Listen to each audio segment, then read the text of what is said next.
As emas que bicaram o Bolsonaro chegaram até o Palácio da Alvorada. E o que o meteoro tem a ver com isso? Nada é impossível, apenas muito improvável. Essa é uma das mais espetaculares ideias desenvolvidas por Douglas Adams em O Guia do Mochileiro das Galáxias. Nessa saga de ficção científica, os personagens viajam por todo o universo utilizando uma tecnologia chamada de gerador de improbabilidade infinita. O gerador de improbabilidade infinita é um novo e maravilhoso método de cruzar distâncias interestelares em alguns segundos sem a chatice de passar pelo hiperespaço. O problema é que, quando essa tecnologia é acionada, uma série de eventos impossíveis, ou melhor, extremamente improváveis, passam a acontecer, como a materialização de um cachalote e um vaso de petúnias a muitos quilômetros do chão. Talvez o gerador de improbabilidade infinita seja o responsável pelo caos instaurado no Brasil. Um exemplo disso foram as improváveis interações que ocorreram entre o seu Jair e as emas do Palácio da Alvorada. Aí ontem foi inventar de dar um pouquinho de comida para uma ema que estava ali no gramado e ela não reagiu muito bem não, bicou a mão dele. Bom, a gente espera que a ema não tenha pegado Covid do presidente. No dia 18 de julho, o Bolsonaro voltou a interagir com as emas, levando uma nova bicada. No dia 23 de julho, aconteceu um evento que nem mesmo o gerador de improbabilidade infinita seria capaz de provocar. O presidente do Brasil, infectado pelo novo coronavírus, foi flagrado mostrando uma caixa de cloroquina para uma ema. O animal menos irracional dessa história recusou a cloroquina. Entre a bicharada do Palácio da Alvorada, corria o boato de que a ema estava sendo cotada para assumir o abandonado Ministério da Saúde. Mas como a ema recusou a cloroquina, Bolsonaro acabou desistindo da nomeação. Um outro boato que corre por aí é o de que o meteoro está envolvido nessa história toda. E em nossa defesa, só podemos dizer que nada é impossível, apenas muito improvável. Essa história de que o meteoro está envolvido com as emas, na verdade tem ligação com a evolução das aves, que podem ser divididas em dois grandes grupos, as neognatas e as paleognatas. A maioria das aves que a gente conhece são neognatas. Essas aves possuem uma estrutura chamada quilha, que é uma extensão do externo, aquele osso que fica bem no meio do peito. É na quilha que se inserem os principais músculos peitorais responsáveis pelo batimento das asas. Assim, essas aves conseguem voar pelos céus e até mesmo voar debaixo d'água, como fazem os pinguins. Mas não é toda a ave neognata que voa. A gente pode citar os já extintos dodôs, que viviam nas Ilhas Maurício e faziam parte da mesma família dos pombos. E os biguás de Galápagos, que perderam a capacidade de voar há cerca de 2 milhões de anos. Já as paleognatas são bem menos diversas, representando apenas 1% das aves atuais. As paleognatas podem ser subdivididas em outros dois grupos, as tinamiformes e as ratitas. As tinamiformes, que também possuem uma quilha, compreendem 47 espécies que costumam ser confundidas com galinhas, mas que na verdade são mais próximas evolutivamente das ratitas. Já as ratitas são aves que não possuem quilha, formando um grupo inconfundível de aves gigantes que não voam. Esse grupo é formado pelo avestruz, nativo da África, pelo casuar e pelo emu, nativos da Austrália, e pela ema, nativa da América do Sul. As ratitas também incluem gigantes já extintas, como as moas, que eram encontradas na Nova Zelândia, e a ave-elefante, que habitou a savana e as florestas tropicais de Madagascar. O kiwi, embora seja muito menor, também é uma ave ratita, nativa da Nova Zelândia. Hoje, as ratitas são encontradas naturalmente na América do Sul, na África e na Oceania, mas também existem fósseis de ratitas na Ásia, na Europa e na América do Norte. Como é que um grupo de aves que não voam conseguiu chegar a tantos lugares assim? Para construir e testar hipóteses, cientistas costumam partir de um princípio chamado de parcimônia, que diz que nós devemos escolher a explicação científica mais simples e mais provável frente às evidências disponíveis. Quando a única evidência que nós tínhamos sobre a evolução das ratitas eram os registros fósseis, a explicação científica mais parcimoniosa, ou seja, aquela mais provável, era baseada em uma hipótese chamada de Arca de Moa, um trocadilho com Arca de Noé e a moa encontrada na Nova Zelândia. De acordo com essa hipótese, em algum lugar da Gondwana surgiu uma população de aves que tinham perdido a capacidade de voar. Gondwana era um grande continente que incluía a maior parte dos blocos de terra firme que hoje formam os continentes do hemisfério sul. Essa ave não voadora seria a ancestral de todas as ratitas. Com a separação dos blocos que formavam a Gondwana, as populações dessa ave ancestral não voadora também se separaram. É como se cada população embarcasse em uma arca diferente, tomando caminhos evolutivos diferentes. Essa é a explicação mais simples, porque ela diz que na evolução das ratitas, a perda da capacidade de voar aconteceu uma única vez. As evidências que existiam na época nos levaram a pensar que era impossível que cada ratita de cada continente tivesse perdido a capacidade de voar de maneira independente. Impossível, talvez não, mas muito improvável. Mas a ciência não para. Com o avanço da biologia molecular, novas evidências foram surgindo e bagunçando toda essa história. Se a hipótese da Arca de Moa estivesse correta, então as ratitas que vivem em continentes próximos deveriam ser mais próximas evolutivamente, já que a separação desses continentes foi mais recente. Por exemplo, o kiwi deveria ser evolutivamente mais próximo das moas, já que ambas as aves são nativas da Nova Zelândia. O avestruz deveria ter como parente evolutivo mais próximos a ave elefante, já que ambas pertencem ao continente africano. Já as emas deveriam ser mais próximas dos tinamiformes, já que as duas são encontradas na América Latina.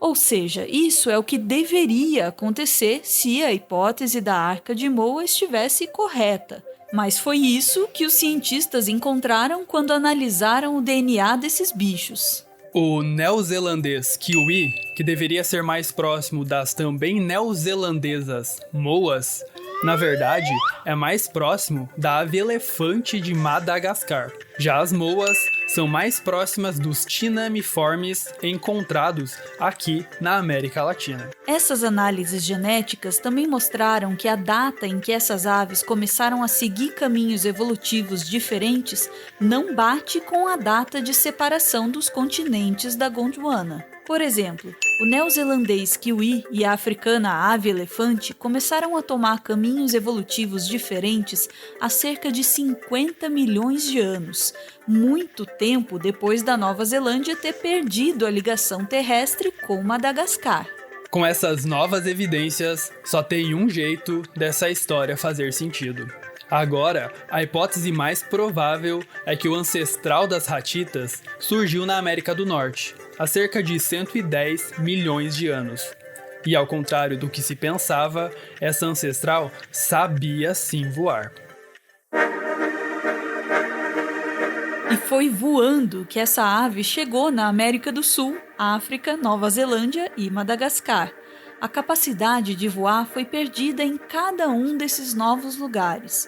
Na maioria dos casos, a perda da capacidade de voar foi acompanhada do ganho de peso e de tamanho. Ser enorme e não saber voar foi uma estratégia que deu tão certo que quase todas as ratitas vivas atualmente são assim. Mas voar é um dos superpoderes mais incríveis do reino animal. O voo permite que você viaje por longas distâncias para procurar comida e parceiros sexuais. Além disso, é muito mais fácil fugir de um predador quando você sabe voar.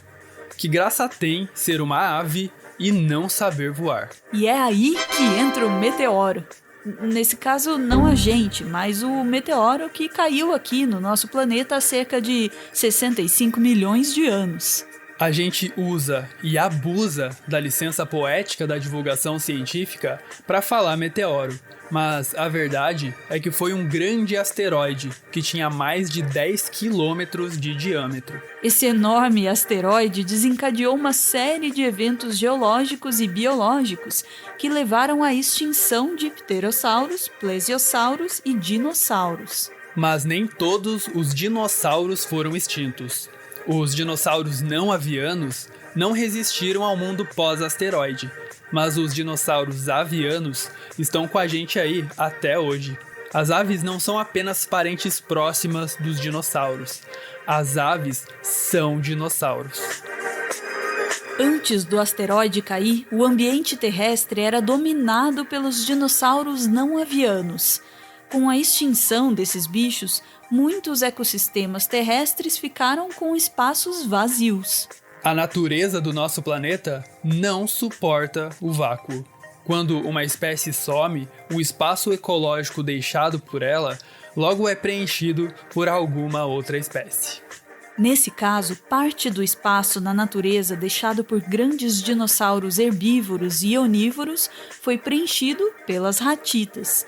Com uma enorme abundância de alimentos disponíveis no chão, sem muitos competidores e sem ter que se preocupar muito com predadores, voar já não parece tão essencial assim, mesmo para uma ave. Além disso, voar gasta uma energia danada. Uma das vantagens de não precisar voar é que você economiza energia. Essa energia pode então ser convertida em massa corporal, que além de ser crucial para a sobrevivência em períodos de escassez, também ajuda a intimidar predadores. As ratitas também passaram a investir em ovos bem grandes. Mesmo o kiwi bota um ovo gigante para o tamanho dele. Só para efeito de comparação, isso seria como se uma mulher desse à luz uma criança de 3 anos. Bom, cada um sabe a cloaca que tem, né? Ai, meu Deus, por que eu li essa frase? Investir em um ovo grandão assim tem uma vantagem. Os filhotes já nascem bem grandinhos e dependem menos dos pais. Com exceção do avestruz, em todas as outras ratitas, são apenas os machos que incubam os ovos e cuidam dos filhotes. Depois de botar os ovos, as fêmeas saem por aí em busca de outro macho para acasalar. O problema é que ser grande e botar ovos gigantes e nutritivos também pode atrair a atenção de predadores. O pior deles é um predador feroz, cruel e impiedoso que é encontrado em quase todos os lugares: o ser humano. Os primeiros humanos que chegaram na Nova Zelândia estabeleceram uma população de cerca de 2.000 pessoas. Isso já foi o suficiente para exterminar as moas em menos de 150 anos. Em Madagascar, a ave-elefante teve o mesmo fim trágico, mas demorou mais tempo para elas serem extintas. Humanos e aves-elefantes conviveram por mais de 9.000 anos. A gente ainda não sabe por que a extinção em Madagascar demorou muito mais tempo. Uma das hipóteses é que Madagascar é 2 vezes maior que a Nova Zelândia. Então, as aves-elefantes talvez tinham mais chances do que as moas de se esconder dos humanos. Na América do Sul, as emas não foram extintas, embora também sejam alvos da caça. Nessa pintura, feita em 1643, é possível ver a representação de emas sendo flechadas por indígenas brasileiros. A gente sabe como as emas chegaram e evoluíram na América do Sul. Foi graças ao meteoro, ou melhor, ao asteroide que levou os dinossauros não avianos a uma terrível extinção. Mas a gente ainda não sabe como é que as primeiras emas chegaram no Palácio da Alvorada. Talvez tenha sido ideia de Juscelino Kubitschek, primeiro presidente a morar no Palácio da Alvorada. Coincidência ou não, foi Juscelino quem criou o Parque Nacional das Emas, unidade de conservação que hoje é considerada patrimônio natural da humanidade. Outras especulações ainda levantam a possibilidade das primeiras emas terem sido levadas por Castelo Branco para dar conta de cobras e escorpiões do jardim.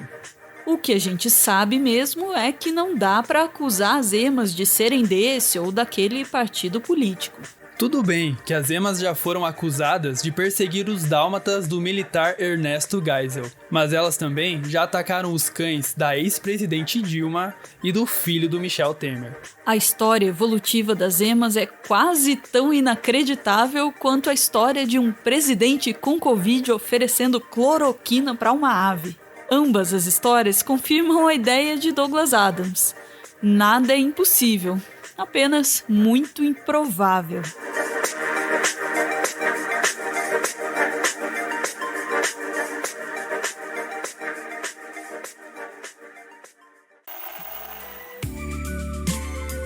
Esse aí é o Everton. Ele é mestre em Biologia Evolutiva e ele faz um doutorado em Ecologia na Universidade Federal do Paraná. Ah, e ele é fã do Carl Sagan, mas aí também, quem não é?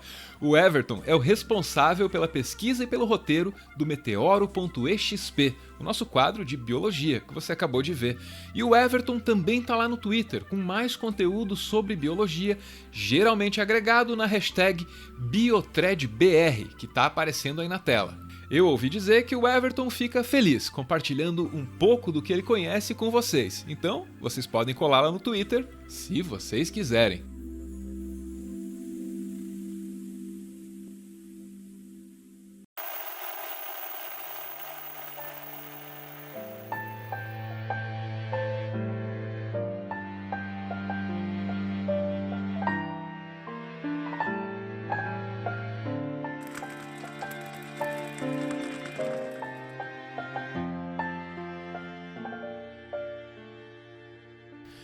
Muito obrigado por ver esse vídeo até o final. O Meteoro é mantido graças a uma campanha de financiamento coletivo. Quem participa aparece aqui no finalzinho para receber o nosso agradecimento ou então para homenagear quem ama.